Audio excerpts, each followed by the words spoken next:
அல்லேலூயா. ஆமென். கண்பானவர்களே, மகா கொடிய காலத்தில் கர்த்தர் நம்மை கண்மணி போல் பாதுகாக்கிறார். மாத்திரமல்ல, இந்த பாவமான உலகத்தில் பரிசுத்த பாதையிலே கர்த்தர் நம்மை வழிநடத்துகிறார். அல்லேலூயா. எத்தனையோ ஒரு பாவத்தில் அகப்பட்டு ஆமீன் உள்ளத்தில் நிம்மதி இல்லாதபடி, சமாதானம் இல்லாதபடி வாழ்ந்து கொண்டிருக்கிறாங்க. உண்மையிலே நம்ம எல்லாரும் பாக்கியவான்கள். ஆமீன். அது மாத்திரமல்ல, எல்லாவற்றுக்கும் மேலாக இன்றைக்கு ஆண்டவரோடு இழைத்திராதபடி இன்றைக்கு அநேக ஜனங்கள் புலம்பலோடு வாழ்ந்து கொண்டிருக்கிறாங்க. எனக்கு அன்பானவர்களே, கர்த்தரோடு நாம் நிலைத்திருக்கிறோம். எவ்வளோ பெரிய கிருபை. ஆமீன். எனக்கு அன்பான வேதம் சொல்லுது, அவரை விட்டு தூரமாய் போனவர்கள் இன்னும் நிர்மலமாவார்கள் என்று சொல்லி நாம் வேதத்திலே பார்க்கிறோம். எனக்கு அன்பானவர்களே, கர்த்தர் நம்மை கண்மணி போல் பாதுகாக்கிறார். நம்முடைய குடும்பங்களை பாதுகாக்கிறார். நாம் ஜெபிக்கிற எல்லா ஜெபத்துக்கும் பதில் கொடுக்கிறார். இந்த பாவமான உலகத்தில் பரிசுத்த பாதையிலே கர்த்தர் நம்மை வழிநடத்துகிறார். ஆமீன். எனக்கு அன்பானவர்களே, உண்மையிலே நம்முடைய பாவங்கள் மன்னிக்கப்பட்டதுனால, நம்முடைய பாவங்கள் மூடப்பட்டதுனால நம்ம எல்லாரும் பாக்கியவான்கள். அல்லேலூயா. ஆமென். நன்றி உள்ளத்தோடு ஜீவனுள்ள தேவனை நாம் ஒரு மனதோடு இன்னும் போற்றி நாம் துதிப்போம். ஸ்தோத்திரம் துதிப்பா தீரா உம்மை என்றும் என்றும் துதித்திடுவேன். ஸ்தோத்திரம் துதிப்பா தீரா உம்மை என்றும் என்றும் துதித்திடுவேன். காத்தீரே என்னை கருத்தாக, பல்லுவாமல் என்னை உமக்காக. காத்தீரே என்னை கருத்தாக, பலுவாமல் என்னை உமக்காக. எடுத்தீர் என்னையும் உமக்காக, எடுத்தீர் என்னையும் உமக்காக, கொடுத்தீர் என்னையும் உமக்காக. சோஸ்திரம் துதிப்பா தீரா உம்மை என்றும் என்றும் துதித்திடுவேன்.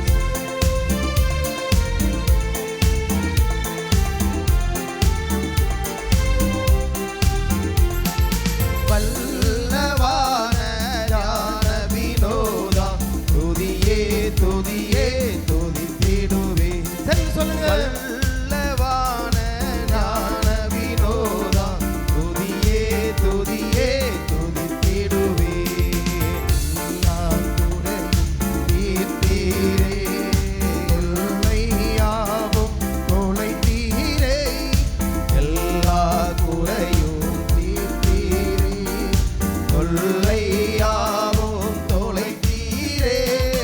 அல்லல் யாவும் அகற்றீரே, அல்லல் யாவும் அகற்றீரே. அன்னையும் என்னையும் மீட்டீரே. சோஸ்திரம் துதிப்பா தீரா உம்மை என்றும் என்றும் துதித்திடுவேன். சேர்ந்து பாடுங்க.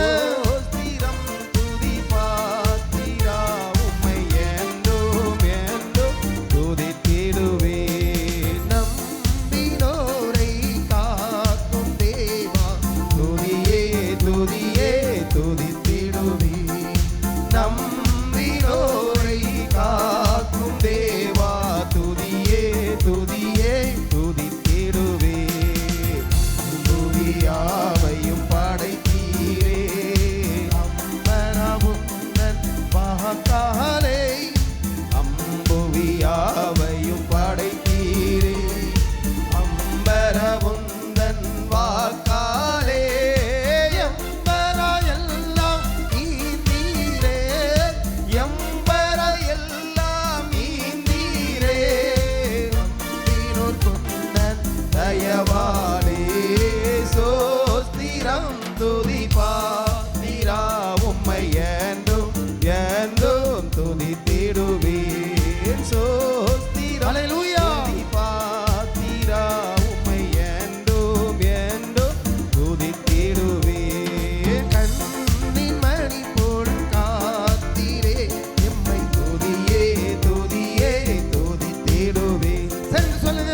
ஹல்லேலூயா. ஆமென். ஒவ்வொரு நாளும் தேவன் நம்மை பாதுகாக்கிறார், நம்மை நடத்துகிறார். ஆமென். கர்த்தர் நம்மை பலப்படுத்துவார். ஆமென். எல்லாருக்கும் தெரிந்த வசனம் 2 கொரிந்தியர் 5ஆம் அதிகாரம் 17வது வசனம். 2 கொரிந்தியர் 5ஆம் அதிகாரம் 17வது வசனம். இப்படி இருக்க ஒருவன் கிறிஸ்துவுக்குள் இருந்தால் புது சிருஷ்டியாய் இருக்கிறான், பழையவைகள் ஒளிந்து போயின, எல்லாம் புதிதாயின. ஆமென். எல்லாரும் அப்படியே கண்களை மூடி, ஆண்டவரே நீர் எங்களோடு பேசும் அப்பா. மனுஷனுடைய சத்தத்தை நாங்கள் கேட்க வரல ஆண்டவரே, இந்த மனுஷனை மறைத்து நீங்க பேசுங்கப்பா. ஆமாம். எல்லாரும் அப்படியே கண்களை மூடி ஆண்டவர் நோக்கி நாம் ஜெபிக்கலாமா? நீங்கள் தான் பேசணும் ஆண்டவரே. உங்களுடைய வார்த்தையில் ஜீவன் உண்டு, உங்களுடைய வார்த்தையில் வெள்ளம் உண்டு ஆண்டவரே, நீங்கள் பேசுங்கப்பா. ஆமாம். எல்லாரும் கண்களை மூடி ஆண்டவர் நோக்கி நாம் ஜெபிக்கலாமா? நீங்கள் பேசுங்க ஆண்டவரே. ஆமாம். எல்லாரும் ஜெபிங்க. நம் தேவன் அன்புள்ளவர், நம் தேவன் பரிசுத்த, நம் தேவன் நீதிபர, நமக்காக ஜீவன் தந்த இயேசு அவரே, நமக்காக ஜீவன் தந்த இயேசு அவரே. நன்மை ஏது ஒன்றும் நம்மில் இல்லையே என்ற போதும் நம்மை நேசித்தாரே. நன்மை ஏது ஒன்றும் நம்மில் இல்லையே என்ற போதும் நம்மை நேசித்தாரே. அந்த அன்பில் மகிழ்வோம், அன்பரின் பாதம் பணிவோம். அந்த அன்பில் மகிழ்வோம், அன்பரின் பாதம் பணிவோம். நம் தேவன் அன்புள்ளவர், நம் தேவன் பரிசுத்த, நம் தேவன் நீதிபர, நமக்காக ஜீவன் தந்த இயேசு அவரே, நமக்காக ஜீவன் தந்த இயேசு அவரே. ஆமென். அப்பா உம்முடைய வார்த்தை கொண்டு பேசி பிள்ளைகளை பலப்படுத்தும் இயேசுவின் நாமத்தில் பிதாவே, ஆமென். எனக்கு அன்பானவர்களே, ஆண்டவருடைய பாதத்தில் இன்றைக்கு சாயங்காலம் ஜெபிக்கும் போது, ஆண்டவரே இந்த விடுதலை கூட்டத்துக்கு நீங்கள் வார்த்தையை தாங்கப்பா என்று சொல்லி ஜெபிக்கும் போது, ஆண்டவர் இந்த வார்த்தை பேசும்படியாக உணர்த்தினபடினால இந்த வார்த்தையை நாம் தியானிக்க போகிறோம். பவுல் இந்த கொரிந்தியர் 2 கொரிந்தியர்ல 5ஆம் அதிகாரம் 17ஆம் வசனத்தில் இப்படி எழுதுகிறார். இப்படி இருக்க ஒருவன் கிறிஸ்துவுக்குள் இருந்தால் புது சிருஷ்டியாய் இருக்கிறான், பழையவைகள் ஒளிந்து போயின, எல்லாம் புதிதாயின. ஆமென். கைகளை தட்டி கர்த்தர் நாமத்தை மையப்படுத்துவோம். ஹல்லேலூயா. பழையவைகள் ஒளிந்து போயின, எல்லாமே புதிதாயின. ஆமென். எவ்வளவு அருமையான ஒரு வார்த்தை. ஆமென். நம்முடைய ஆண்டவர் நம்மை புது சிருஷ்டியாய் மாற்றுகிற தேவன். ஹல்லேலூயா. இதை யாரெல்லாம் நம்புறீங்க? ஆமென். நம்முடைய ஆண்டவர் ஒரு மனிதனை புது சிருஷ்டியாய் மாற்றுகிற தேவன். எவ்வளவு பெரிய ஒரு அருமையான ஒரு வார்த்தை பாருங்க. உண்மையிலே நாம் அதை அனுபவிக்கிறோம்.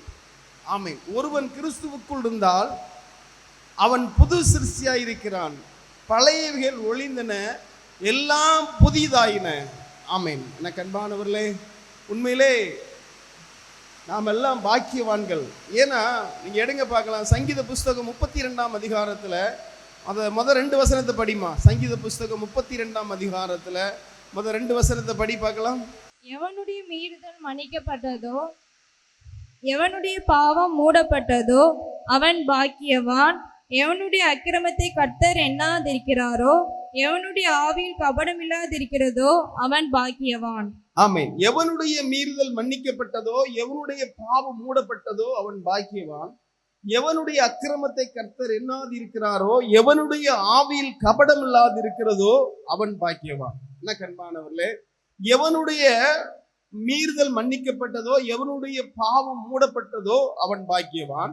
எவனுடைய அக்கிரமத்தை கர்த்தர் எண்ணாதிருக்கிறாரோ, எவனுடைய ஆவியில் கபடம் இல்லாதிருக்கிறதோ அவன் பாக்கியவான். ஆமென். கைகளை தட்டி கர்த்தர் நாமத்தை மைப்படுத்துவோம். ஹல்லேலூயா. என்ன கண்பானவர்களே, உண்மையிலே இந்த கிருபை நாட்கள்ல கர்த்தர் நம்மோடு பேசுகிறார். என்ன கண்பானவர்களே, இப்படி இருக்க ஒருவன் கிறிஸ்துவுக்குள் இருந்தால் புது சிருஷ்டியாய் இருக்கிறான். ஹல்லேலூயா. என்ன கண்பானவர்களே, உண்மையிலே நாம் கிறிஸ்துவுக்குள் இருந்தால் நாம் புது சிருஷ்டி. இதை நாம் அனுபவிக்கிறோமா? இதுதான் இன்றைக்கு ஒரு கேள்வி. இந்த விடுதலை கூட்டத்துக்கு வந்திருக்கிற உங்களோடு ஆண்டவர் பேசுகிற ஒரு காரியம், உண்மையிலே நாம் புது சிருஷ்டியாய் வாழ்ந்து கொண்டிருக்கிறோமா? ஒவ்வொரு மனிதனையும் கர்த்தர் புது சிருஷ்டியாய் மாற்றுகிற ஆண்டவர். இதை நாம் சரியாக நாம் புரிந்து கொள்ள வேண்டும். கர்த்தர் நம்மை புது சிருஷ்டியாய் மாற்றுகிற கர்த்தர். ஆமென். எனக்கு அன்பானவர்களே, இதை குறித்த கொஞ்சம் இன்னைக்கு ஆழமா நம்ம தியானிக்க போகிறோம். ஆமென். அது மாத்திரமல்ல, அதுல போட்டிருக்கு பாருங்க அந்த வார்த்தையில, பழையவைகள் ஒழிந்தன எல்லாம் புதிதாயின. எனக்கு அன்பானவர்களே, மனுகுலத்தை உண்டாக்கின ஆண்டவர், தம்முடைய சாயலாகவே மனுஷனை உருவாக்கின தேவன் உண்மையிலே ஒவ்வொரு மனுஷரையும் அவர் புது சிருஷ்டியாய் மாற்ற அவர் ஆயத்தமாயிருக்கிறார். இதை நாம் புரிந்து கொள்ள வேண்டும். பூமியில இருக்கிற எல்லா ஜனங்களையும், கோடிக்கணக்கான ஜனங்களையும் புது சிருஷ்டியாய் மாற்றுகிறதற்கு அவர் உண்மையிலே ஆயத்தமாயிருக்கிறார். எனக்கு அன்பானவர், இன்றைக்கு நாம் புது சிருஷ்டியா இருக்கிறனால இன்றைக்கு நாம் ஆண்டவருடைய நாமத்தை மெய்ப்படுத்துகிறோம். அது மாத்திரமல்ல, நம் மூலமாய் ஆண்டவருடைய நாமம் மெய்ப்படுது. இது எவ்வளவு பெரிய பாக்கியம், யோசிச்சு பாருங்க, பார்க்கலாம். எனக்கு அன்பான தேவனுடைய பிள்ளைகள், ஒருவேளை நாம் பழைய மனுஷனாய் நாம் வாழ்ந்து கொண்டிருந்தோமானால் நம் மூலமாய் ஆண்டவருடைய நாமம் தூஷிக்கப்படும். ஆண்டவருடைய ஆசீர்வாதத்தை நாம் பெற்றுக்கொள்ள முடியாது. யார் இன்றைக்கு புது சிருஷ்டியா இருக்கிறார்களோ இந்த ஜனங்களை கர்த்தர் நேசிக்கிறார். இந்த ஜனங்களுடைய விண்ணப்பத்துக்கு உடனே ஆண்டவர் பதில் கொடுக்கிறார். ஹல்லேலூயா. கர்த்தர் நல்லவர். எனக்கு அன்பானவர்களே, இன்றைக்கு ஆண்டவர் நம்ம கொடுத்த பேசும்படியாய் கொடுத்த வார்த்தை, ஒருவன் கிறிஸ்துவுக்குள் இருந்தார் புது சிருஷ்டி. ஆமென். இப்படி இருக்க ஒருவன் கிறிஸ்துவுக்குள் இருக்கும்போது புது சிருஷ்டி. ஆமென். எனக்கு அன்பானவர்களே, ஆண்டவருக்கு நாம் நன்றி செலுத்தணும். ஆண்டவர் நம்ம கொடுத்த புது சிருஷ்டிக்காக சோத்திரம். ஆமென். கைகளை தட்டி கர்த்தர் நாமத்தை மைப்படுத்தும். ஆண்டவரே, புது ஜீவியத்துக்காய் சோத்திரம் அப்பா. புது ஜீவியத்துக்காய் உமக்கு சோத்திரம். புது ஜீவியத்தில் எங்களை வழிநடத்துகிறீரே உமக்கு சோத்திரம். ஆமென். எனக்கு அன்பானவர்களே, ஆமென். அதுல என்ன ஒரு முக்கியமான ஒரு காரியம் என்ன அப்படின்னா, பழையவை எல்லாம் ஒளிந்தன எல்லாம் புதிதாயின. ஆமென். எனக்கு அன்பானவர்களே, உண்மையிலே நம்முடைய ஆண்டவர் அவர் நோய்களை குணமாக்குற தேவன். அது மாத்திரமல்ல, எப்பேற்பட்ட நோயாளினாலும் சொல்லி அவருடைய பாதத்துல விசுவாசத்தோடு வரும்போது அவர் இயற்கைக்கு அப்பாற்பட்ட அற்புதத்தை செய்கிற ஆண்டவர். ஆனா எல்லாவற்றுக்கும் மேலாக ஒரு மனுஷனை புது சிருஷ்டியாய் மாற்றுகிறார். இதுதான் பெரிய ஒரு அனுபவம். கைகளை தட்டி கர்த்தர் நாமத்தை மெய்ப்படுத்தும். ஹல்லேலூயா. எனக்கு அன்பானவர்களே, இந்த புது சிருஷ்டிக்கு நிறைய காரியங்கள் இருக்கு. இதை குறித்து வேகமா நம்ம பார்க்க போறோம். ஆமென். முன்னாடி பவுல் என்ன சொல்றாரு அப்படின்னா, நீங்க வீட்டிலேயே படிச்சு பாருங்க. 1 தீமோத்தேயு 1:13 பவுல் என்ன சொல்லுவார் அப்படின்னா, முன்னே, அதாவது முந்தின காலத்துல, நியாயப்பிரமாண காலத்துல அவர் வாழும்போது, ஆண்டவரை விசுவாசிக்காத காலத்துல வாழும்போது அவர் எப்படி இருந்தார் என்று சொன்னால், நான் ஒரு பிரதான பாவி அப்படி சொல்லுவார். உண்மையிலே 100க்கு 100 உண்மை. நம்முடைய முன்பாகத்தை பார்க்கும்போது நாம் எல்லாரும் பிரதான பாவி. ஆமென். ஹல்லேலூயா. இது யாரெல்லாம் ஒத்துக்கொள்ள முடியும்? எல்லாருமே இதுல ஒத்துக்கொள்ளதான் முடியும். முன்னாடி நம்ம எப்படி இருந்தோம்? ஒரு பாவியாக நம்ம வாழ்ந்திருந்தோம். நமக்குள்ளே கோபம் இருந்துச்சு, எரிச்சல் இருந்துச்சு, பெருமை இருந்துச்சு, பொறாமை இருந்துச்சு. ஆனா இன்றைக்கு ஆண்டவர் நம்ம ஒரு சிறு பிள்ளையை போல, ஒரு சிறு பிள்ளை ஒரு சுபாவத்தை ஆண்டவர் கொடுத்திருக்கார். காரணம் புது சிருஷ்டி. கைகளை தட்டி கர்த்தர் நாமத்தை மைப்படுத்தும். ஹல்லேலூயா. ஆமென். நான் பிரதான பாவிங்கிறாரு. அது மாத்திரமல்ல, அதாவது அந்த 2 கொரிந்தியர் வீட்டிலே படிச்சு பாருங்க. 2 கொரிந்தியர் 12 ஒரு வார்த்தை உண்டு. அவர் என்ன சொல்லுவார்னா, தீத்துவை குறித்து சொல்லிட்டு சொல்லுவாரு, நாங்கள்லாம் ஒரே ஆவியை உடையவர்களா இருக்கிறபடினால ஒரே அடிச்சுவட்டுகளை நாங்கள் பின்பற்றுகிறோம் சொல்லுவார். நான் கண்பானவர்களே, அதாவது அந்த வார்த்தையை படிங்கம்மா, படி பார்க்கலாம். 2 கொரிந்தியர் 12 எடுமா. 2 கொரிந்தியர் 12 18வது வசனத்தை படிமா. 12:18. தீத்து உங்களிடத்தில் வரும்படி நான் அவனை கேட்டுக்கொண்டு அவனுடனே கூட ஒரு சகோதரனை அனுப்பினேன். தீத்து உங்களிடத்தில் ஏதாவது பொழிவை தேடினானா? நாங்கள் ஒரே ஆவியை உடையவர்களாய் இருக்கிறோம். ஒரே அடிச்சுவட்டிகளில் நடந்தோம் அல்லவா? அதாவது என்ன சொல்றாரு அப்படின்னா, உங்கள்கிட்ட ஏதாவது தீத்து பொழிவை நாடினானா? அப்ப என்ன அர்த்தம் அப்படின்னா, நம்ம புது சிருஷ்டியாய் மாறிட்டோம் அப்படின்னா நமக்குள்ளே பண ஆசை இருக்காது. இது ரொம்ப முக்கியமான ஒரு காரியம். அவர் சொல்றாரு, தீத்து ஏதாவது உங்கள்கிட்ட பொழிவை தேடினானா? நாங்க ஒரே ஆவியை உடையவர்களா இருக்கோம், ஒரே அடிச்சுவட்டுகளை நாங்கள் பின்பற்றுகிறோம்.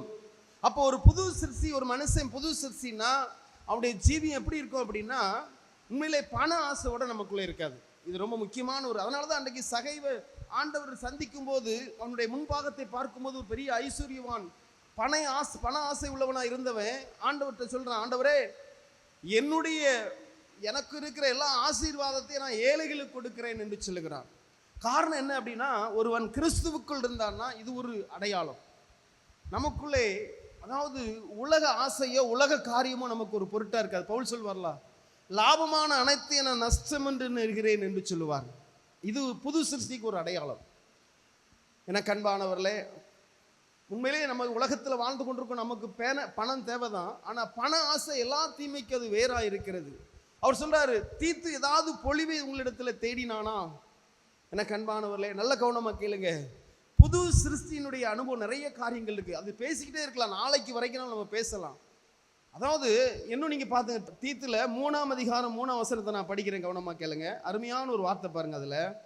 ஏனெனில் முற்காலத்தில் நாமும் புத்தினரும் கீழ்ப்படியாதவர்களும் வழி தப்பி நடக்கிறவர்களும் பலவிதமான இச்சைகளுக்கும் இன்பங்களுக்கும் அதாவது அடிமைப்பட்டவர்களும், அது மாத்திரமல்ல துர்க்குணத்தோடும் பொறாமையோடும் ஜீவன், இதிலே நிறைய காரியங்கள் இருக்கு, பாவமான காரியங்கள். பவுல் என்ன சொல்றாருன்னா, ஒருவன் கிறிஸ்துவுக்குள் இருந்தா பழையவை எல்லாம் ஒளிந்திர எல்லாம் புதிதாயின. இவர் என்ன சொல்றாரு தீத்துக்கு? பவுல் என்ன சொல்றாரு அப்படின்னா, முற்காலத்தில் நாமெல்லாம் எப்படி இருந்தோம், அதாவது பலவிதமான இச்சைகளுக்கு நாம் அடிமையாக இருந்தோம். நமக்குள்ளே கோபம் இருந்துச்சு, பொறாமை இருந்துச்சு, துர்க்குணம் இருந்துச்சு. இதெல்லாம் அதாவது கிறிஸ்துவுக்குள் வரதுக்கு முன்னாடி உள்ள காரியம். அப்போ ஒருவன் கிறிஸ்துவுக்குள் வரும்போது அவன் புது சிருஷ்டியாய் மாறுகிறான். எனக்கன்பானவர்களே, இன்னும் அநேகருக்கு புரியல. அதாவது நீ கிறிஸ்தவனா இருக்கிறதுனால கிறிஸ்துவுக்குள் வாழ்கிற அப்படிப்பட்ட ஒரு அனுபவம் கிடையாது. ஒரு மனுஷன் பாவத்திலிருந்து விடுதலையாக்கப்பட்டு அந்த பாவ மன்னிப்பு நிச்சயத்தை பெற்று ஆண்டவர் கொடுக்கிற அந்த அபிஷேகத்தை பெற்று அவரோடு நிலைத்திருக்கும் போது தான் அதுக்கு பேர் தான் கிறிஸ்துவுக்குள். அதனாலதான் யோவான் 1 3ஆம் அதிகாரம் 6ஆம் வசனத்தில் அவர் சொல்லுவார், அவரை நிலைத்திருக்கிற எவனும் பாவம் செய்கிறதில்லை, பாவம் செய்கிற எவனும் அவரை அறியவும் இல்லை, அவரை காணவும் இல்லை. அவர் நிலைத்திருக்கிற எவனும் பாவம் செய்கிறதில்லை, பாவம் செய்கிற எவனும் அவரை அறியவும் இல்லை, அவரை காணவும் இல்லை. இது யார் எழுதுறா? யோவான் எழுதுகிறார். பவுல் என்ன சொல்றாரு? ஒருவன் கிறிஸ்துவுக்குள் இருந்தால் புது சிருஷ்டிக்கிறார். இதே யோவான் 2ஆம் அதிகாரம் 6ஆம் வசனத்தில் படிச்சு பார்த்தீங்கன்னா, அவரோடு இருந்தால் நாம் அவரை போல இருப்போம் என்று சொல்லி அவர் எழுதுவார். அவரோடு இருந்தால் நாம் அவரை போடு. அப்போ கிறிஸ்துவுக்குள் நாம் வாழ்ந்தோம் என்று சொன்னால் கிறிஸ்துவை போல் இருப்போம். இன்னும் நீங்க படிச்சு பார்த்தீங்கன்னா, ரோமர் 8ஆம் அதிகாரத்தில் நீங்க படிச்சு பார்த்தீங்கன்னா, உண்மையிலே 8ஆம் அதிகாரத்தில் அவர் சொல்றாரு, யாரை ஆண்டவர் முன்குறித்து அழைத்தாரோ அவர் கிறிஸ்துவினுடைய சாயலுக்கு ஒப்பாய், அதாவது குமாரனுடைய சாயலுக்கு ஒப்பாய் அவர் நம்மளை அழைத்தாராம். அப்படி புது சிருஷ்டியினுடைய பாவம் எப்படி இருக்கும் தெரியுமா? கிறிஸ்துவை போல வாழ்வோம். கைகளை தட்டி கத்த நாம் தம்மைப்படுத்தும். ஹல்லேலூயா, ஆமென். அன்பானவர்களே, உண்மையிலே நாம் அப்படி வாழும்போது நம் மூலமாய் ஆண்டவருடைய நாமத்தை மையப்படுத்துவார். பேதுரு சொல்லுவார், நீங்களோ உங்களை அந்தகாரத்திலிருந்து ஆச்சரியமான ஒளிக்கு வரவழைத்துடைய புண்ணியங்களை அறிவிக்கும்படி தெரிந்து கொள்ளப்பட்ட சந்ததி. அதாவது நீங்களோ உங்களை அந்தகாரத்திலிருந்து ஆச்சரியமான ஒளிக்கு வரவழைத்துடைய புண்ணியங்களை அறிவிக்கும்படி தெரிந்து கொள்ளப்பட்ட சந்ததி. முதல்ல நம்முடைய பாவங்கள், நம்முடைய பாவ இருளை நம்ம வாழ்ந்து கொண்டிருந்தோம். இப்போ நம்ம வெளிச்சத்திலே வாழ்ந்து கொண்டிருக்கிறோம். எனக்கு அன்பான தேவனுடைய பிள்ளைகளே, உண்மையிலே ஒரு புது சிருஷ்டினா இன்னொரு முக்கியமான ஒரு காரியம், நமக்குள்ளே ஆத்மா பாரம் இருக்கும். நாம் உண்மையிலே பாவத்திலிருந்து விடுதலையாக்கப்பட்டபடினால, ஒரு பரிசுத்த ஜீவியத்தில் வாழ்ந்து கொண்டிருக்கிறனால, ஒரு புது சிருஷ்டியாய் மாறி புது சிருஷ்டியாய் வாழ்ந்து கொண்டிருக்க அந்த அனுபவத்தில் இருக்கிறனால உண்மையிலே நமக்கு என்ன தோணும் தெரியுமாங்க? கிறிஸ்துவை போல வாழ வேண்டும் என்று சொல்லி நமக்கு தோணும். கைகளை தட்டி கத்த நாம் தம்மைப்படுத்தும். ஹல்லேலூயா, ஆமென். எனக்கு அன்பானவர்களே, இதுதான் இப்படிப்பட்ட ஒரு அனுபவத்தில் நான் வாழும்போது நம் மூலமாய் ஆண்டவருடைய பாருங்க, யோசித்து பாருங்க, உங்களுக்கு ஆத்துமா பாரம் இருக்காங்க? ஆத்துமா பாரம் இருக்கா? இது ஒரு புது சிருஷ்டிக்கு ஒரு அனுபவம். ஆண்டவர் எப்படி ஒரு ஜனங்களை, அதாவது அவர் ரட்சிக்கும்படியா எப்படி அவர் வாஞ்சியா இருந்தார், அதே போல நமக்கும் ஆத்மா பாரம் இருக்கும். ஐயோ, எல்லா மனுஷனும் ரட்சிக்கப்படணும் ஆண்டவரே என்று சொல்லி நமக்குள்ளே ஆத்மா இது ஒரு புது சிருஷ்டிக்கு ஒரு அனுபவம்.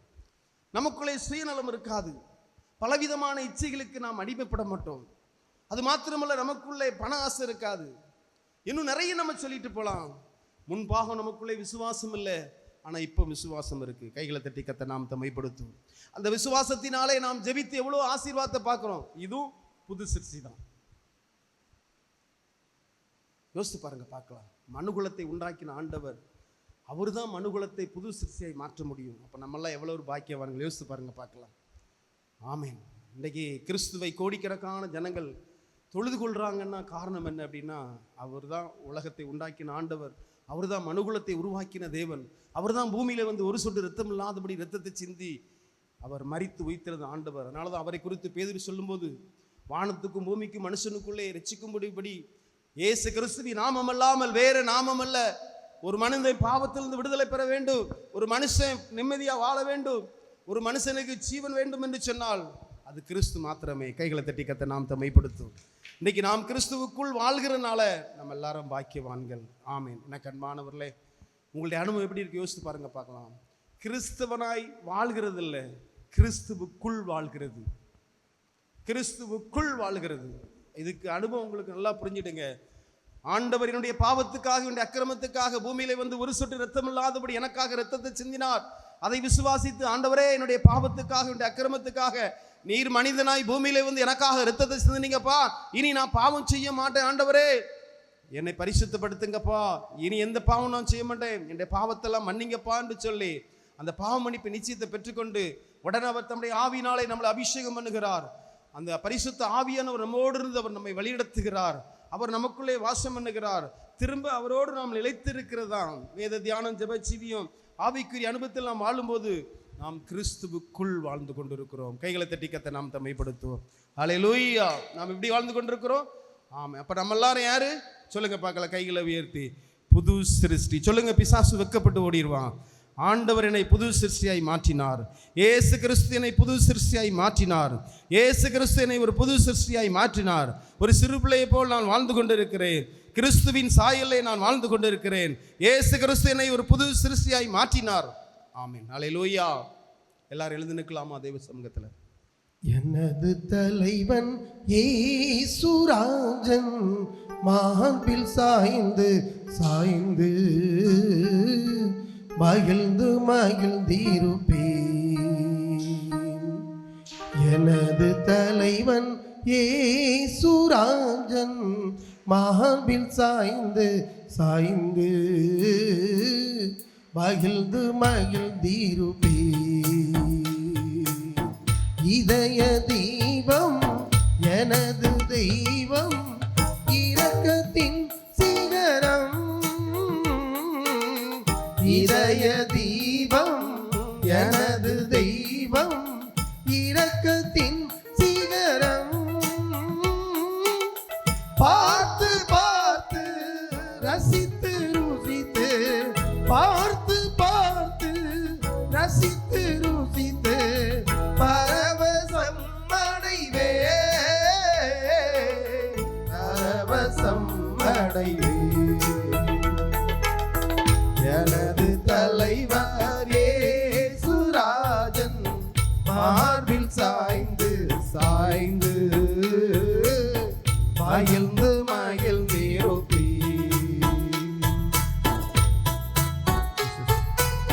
நீங்க இல்லாம வாழ முடியாதப்பா. நீங்க இல்லாம நாங்க ஒன்று செய்ய முடியாது ஆண்டவரே. நீங்க தான் துணை, நீங்க தான் அடைக்கலம், நீங்க தான் எங்களுக்கு கோட்டை. நல்ல மெய்ப்பன் குரலை கேட்பேன், நானும் பின் தொடர்வேன். நல்ல மெய்ப்பன் குரலை கேட்பேன், நானும் பின் தொடர்வேன். தோளில் அமர்ந்து கவலை மறந்து, தோளில் அமர்ந்து கவலை மறந்து தொடர்ந்து பயணம் செய்வேன், தொடர்ந்து பயணம் செய்வேன். எனது தலைவன் இயேசுராஜன் மார்பில் சாய்ந்து சாய்ந்து மகிழ்ந்து மகிழ்ந்திருப்பேன். எனது தலைவன் இயேசுராஜன் மார்பில் சாய்ந்து சாய்ந்து மகிழ்ந்து மகிழ்ந்திருப்பேன். ஆமென். அப்பா, உடைய வார்த்தை கொண்டு பிள்ளைகளோடு பேசினீர், உமக்கு நன்றி. உடைய வார்த்தை, உடைய வசனம் பிள்ளைகளுக்குள்ளே கிரிச்சிட்டு ராஜா உமக்கு ஸ்தோத்திரம். தொடர்ந்து வந்த பிள்ளைகள் ஒவ்வொருவரையும் உடைய கரத்தில் ஒப்புக் கொடுக்கிறோம். பிள்ளைகளுடைய குடும்பங்களை உடைய கரத்தில் ஒப்புக் கொடுக்கிறோம். உடைய பாதுகாப்பு கரம் இருக்கட்டும். ஆவிக்குரிய வாழ்க்கையில் உயர்த்துங்க. இயேசு கிறிஸ்துவின் நாமத்தில் பிதாவே. என் ஆத்துமாவே கர்த்தரை சோஸ்தரி, என் முழுமே பிரச நாமத்தை சோஸ்தரி. என் ஆத்துமாவே கர்த்தரை சோஸ்தரி, அவர் செய்த சகல பகலை மறவாதே. ஆமென். ஹல்லேலூயா, ஹல்லேலூயா. ஆமென். கர்த்தர் உங்களை ஆசீர்வதிப்பார்.